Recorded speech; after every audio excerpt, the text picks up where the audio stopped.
Buenas tardes. En esta presentación voy a hablar de la ecología y el manejo del fuego en el bosque de la primavera, presentando algunas reflexiones en torno a la elaboración de un programa de manejo del fuego para esta área natural protegida. Los incendios forestales son considerados como una de las principales amenazas para la conservación del bosque de la primavera. Entre 1998 y 2019, la superficie quemada anualmente presenta una mediana de 1.108.4 hectáreas al año. Se registraron un total de 1.582 incendios con una superficie acumulada de 55.277 hectáreas, mayor que la del área protegida. En años como 2005 y 2012 se quemaron porciones significativas del bosque, aunque durante el periodo la superficie quemada anualmente fue menor al promedio del periodo. La mayor parte del bosque de la primavera se ha quemado, pero al mismo tiempo se mantiene cobertura de hábitat forestal que alberga una notable riqueza de plantas y animales silvestres.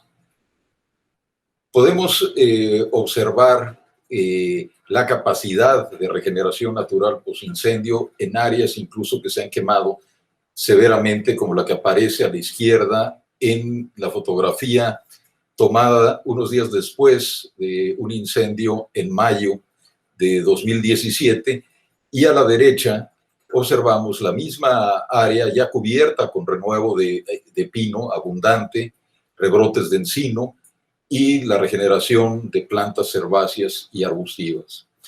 Y al analizar la flora del bosque de la primavera, encontramos una alta proporción de especies que están adaptadas a regímenes de incendios, que tienen capacidad de sobrevivir al paso del fuego, o que tienen tejidos de reserva y rebrotan después de los incendios, o que al dañarse la parte aérea, como en el caso de los encinos o incluso de pinos o carpa, presentan capacidad de rebrotar.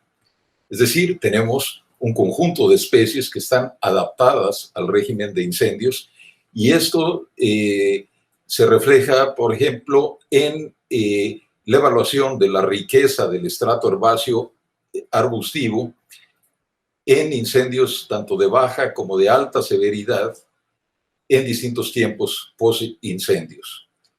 Datos generados en parcelas de 500 metros cuadrados en el área de estudio muestran que a los 5 años de los incendios se registraron los mayores valores de riqueza de especies, e incluso estos fueron mayores en el área quemada de alta severidad.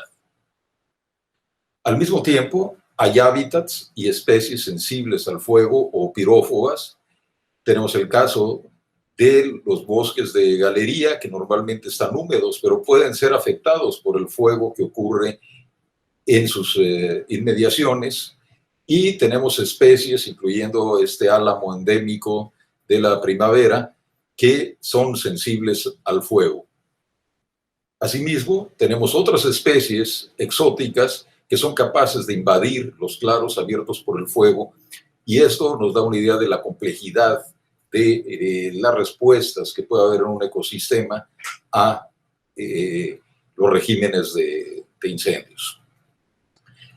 Adicionalmente, en el área encontramos que la mayor parte de los incendios se originan fuera de los límites del área protegida, en las áreas agrícolas y urbanas. Una cuestión crítica dentro del bosque de la primavera es el caso de la interfaz urbano-forestal.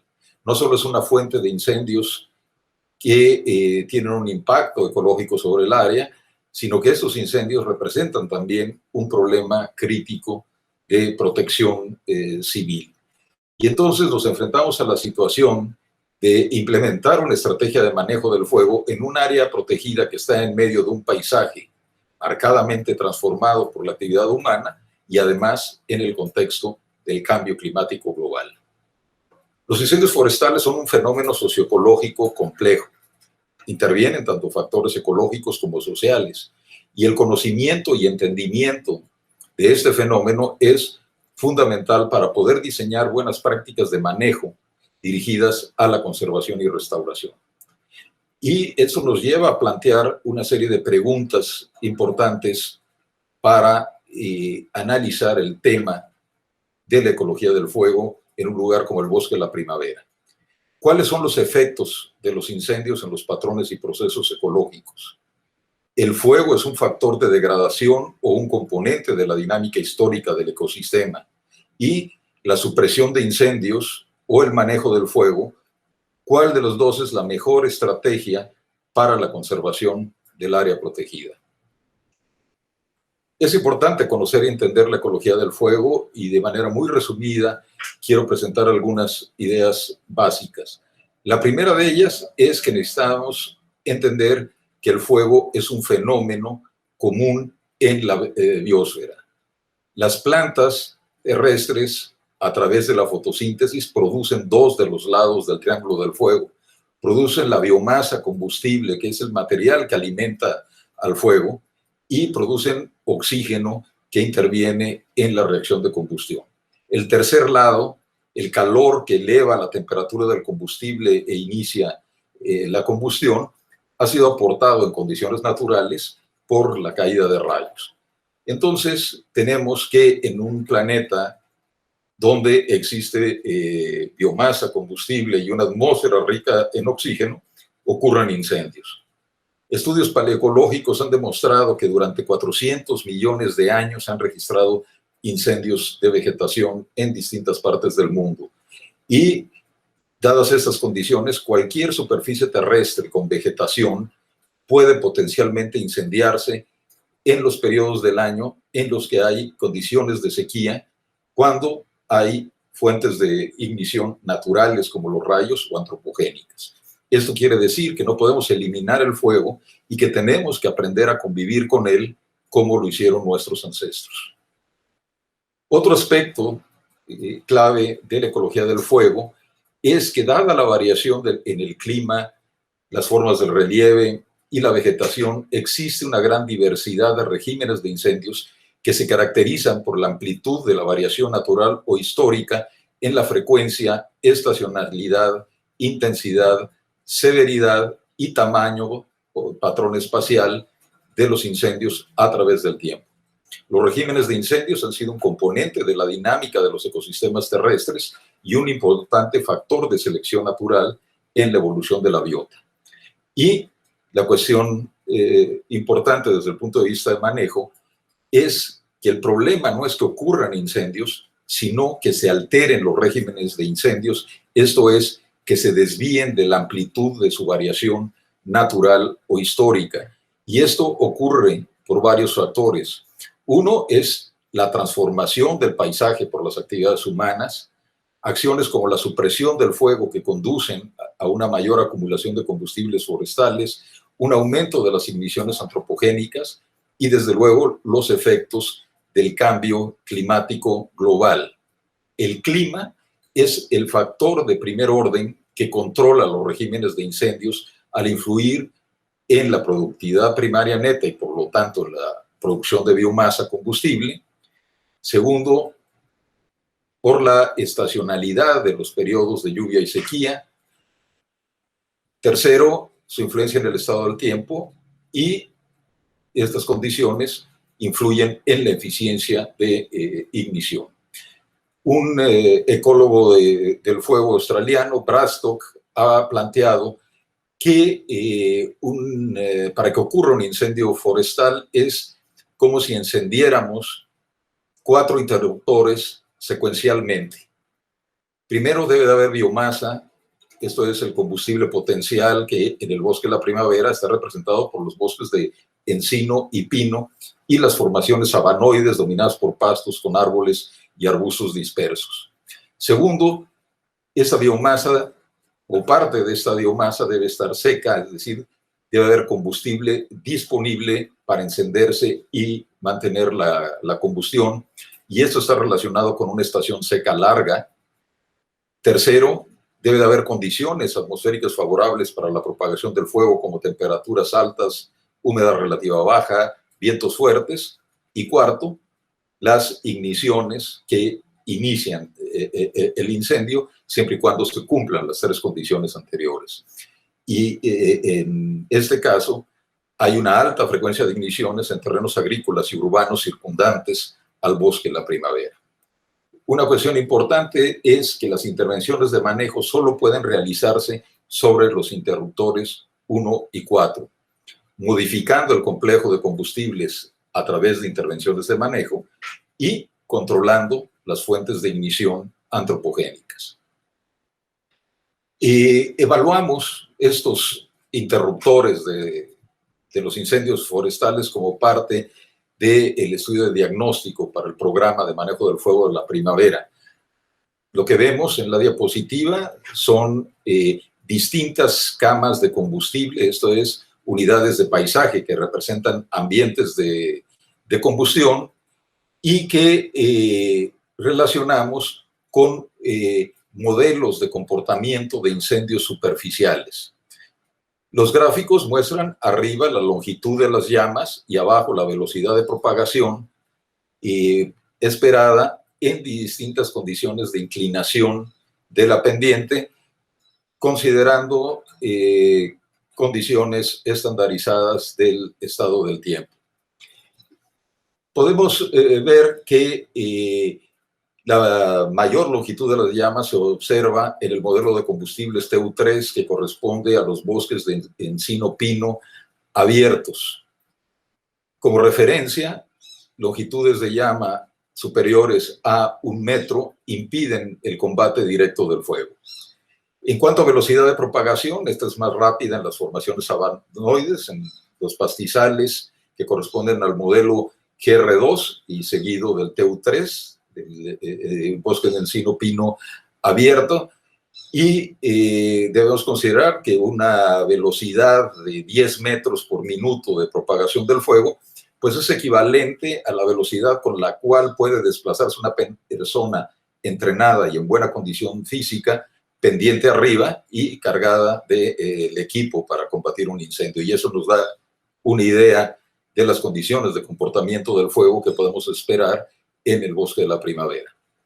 Utilizando estos modelos de simulación y mapas de las camas de combustibles y de la geomorfología, generamos un mapa de potencial de incendios superficiales.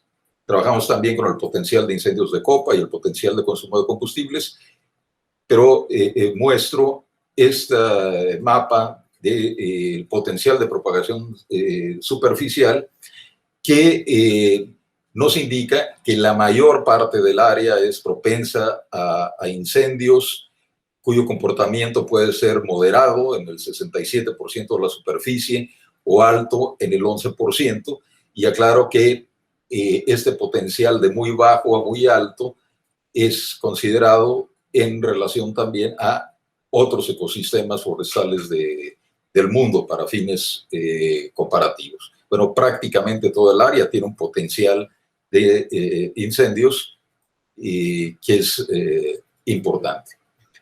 Y esto está relacionado con lo que se ha llamado la paradoja de la supresión del fuego. Suponemos que el fuego es un factor de daño y que suprimirlo es una acción adecuada, pero resulta que en bosques con un régimen natural o histórico de incendios frecuentes de severidad baja, la supresión del fuego aumenta el peligro de incendios más intensos, más severos y resistentes al control. Entonces, en bosques densos, con el tiempo post-incendio, observamos un aumento de la carga de combustibles y el potencial de incendios también aumenta la longitud de las llamas, aumenta la velocidad de propagación. Y una hipótesis a partir de las observaciones que hemos realizado en el área es que la supresión del fuego en bosques densos, que conduce a la acumulación de combustibles, genera incendios de mayor severidad y que en muchos casos las áreas abiertas por el fuego dan paso a una vegetación más abierta, dominada por pastos, donde hay mayores probabilidades de nuevas igniciones. Y observando el cambio en la densidad de cobertura forestal entre 2000 y 2017 con imágenes de satélite, encontramos que, bueno, 43% de la superficie del bosque de la primavera no muestra cambios. Hay un aumento de la densidad de la cobertura en el 25% de la superficie, pero en el 32% de la superficie hay una disminución de la cobertura, y en algunos sitios indicados allí por los círculos rojos hay una disminución de la cobertura forestal que puede estar asociada al efecto de incendios y relacionada a este proceso hipotético de sabanización. En cuanto a los interruptores 2 y 3, ya decíamos, en el área existe una temporada seca larga, una temporada de déficit de humedad, como se ve en estos diagramas ombrotérmicos, y el estado del tiempo atmosférico durante esa temporada de sequía puede presentar condiciones extremas de altas temperaturas y de humedad relativa baja durante las horas del día. En cuanto al cuarto interruptor, las fuentes de ignición, los registros entre 1998 y 2019, bueno, muestran una alta proporción de la superficie incendiada causada por algo no determinado, se desconoce la causa, pero lo que le sigue en importancia son quemas agropecuarias y quemas de basura, es decir, incendios originados en las zonas agrícolas o en la interfaz urbano-forestal, y también una proporción importante de incendios intencionales. Eso nos da, pues, una idea del contexto en el cual se ha planteado la puesta en marcha de un programa de manejo del fuego del bosque de la primavera que actualmente está en proceso de consulta. El objetivo general de este programa es contribuir a la conservación de los ecosistemas y la biodiversidad del bosque de la primavera a través del manejo del fuego basado en principios y criterios ecológicos. El programa se basa en una serie de líneas de acción estratégicas que incluyen, en primer lugar, la planificación, contar con una estrategia integral de manejo del fuego con un enfoque adaptativo que sirva como marco común para las acciones de colaboración interinstitucional para la gestión del área protegida. Segundo, implementar prácticas de manejo del régimen de incendios, no de supresión del fuego, para conservar el área y para reducir su vulnerabilidad, pensando en un contexto de adaptación al cambio climático. Tercero, la restauración ecológica basada en el conocimiento de procesos ecológicos clave como la regeneración natural y la sucesión. Cuarto, está el tema de protección civil, protección de los pobladores, de los vecinos, de los visitantes y también de los recursos naturales y la infraestructura, y mitigación del riesgo de desastres asociados a los incendios forestales en la interfaz urbano-forestal. Quinto, generar alternativas al uso del fuego en las actividades agropecuarias. Sexto, y esto es muy importante en el contexto de esta reunión, es el papel de la investigación en la generación de conocimiento y en la experimentación como parte fundamental de una estrategia de manejo adaptativo. Séptimo, el fortalecimiento de capacidades para el manejo del fuego. Ocho, contar con una estrategia de comunicación que contribuya al soporte público de la implementación del programa. Y la consolidación de la base institucional de cooperación y participación.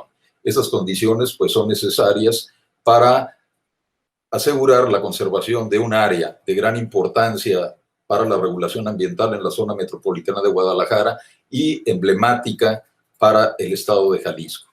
Muchas gracias.